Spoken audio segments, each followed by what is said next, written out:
আসসালামু আলাইকুম। আজকে আমি আবারও চলে এসেছি নতুন একটা রেসিপি নিয়ে, তা হলো পাকা আমের জুস।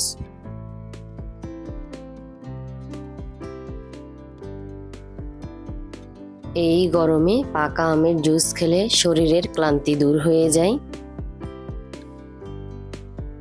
আমি আমের জুস তৈরি করার জন্য 2টি আমের খোসা ছাড়িয়ে টুকরো টুকরো করে নিব। পাকা আম আমাদের শরীরের জন্য খুবই উপকারী। আমের মধ্যে রয়েছে প্রচুর পরিমাণের ভিটামিন ই, যা ত্বক ও চুলের জন্য খুবই ভালো। আমের জুস তৈরি করার জন্য প্রথমে টুকরো করে রাখা আমগুলো দিয়ে দিব। 1 বাটি তরল দুধ দিব।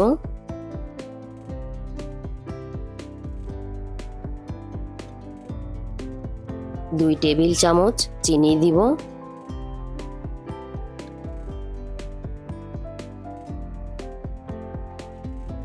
2 টেবিল চামচ গুঁড়া দুধ দিব।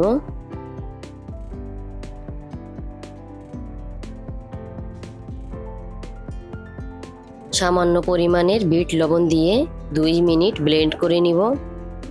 আমার আজকের রেসিপি কেমন হলো কমেন্টের মাধ্যমে জানাবেন, আর ভালো লাগলে লাইক, কমেন্ট, শেয়ার ও সাবস্ক্রাইব করে পাশে থাকবেন।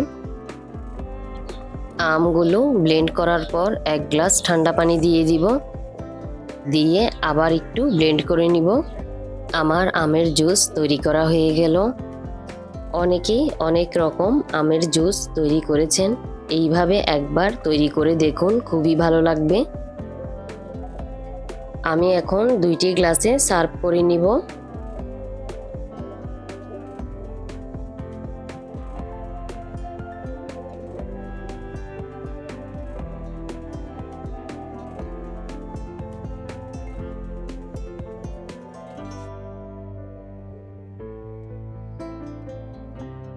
আবার আসবো আপনাদের মাঝে অন্য কোনো নতুন রেসিপি নিয়ে। ততক্ষণ পর্যন্ত ভালো থাকবেন, সুস্থ থাকবেন। আল্লাহ হাফেজ।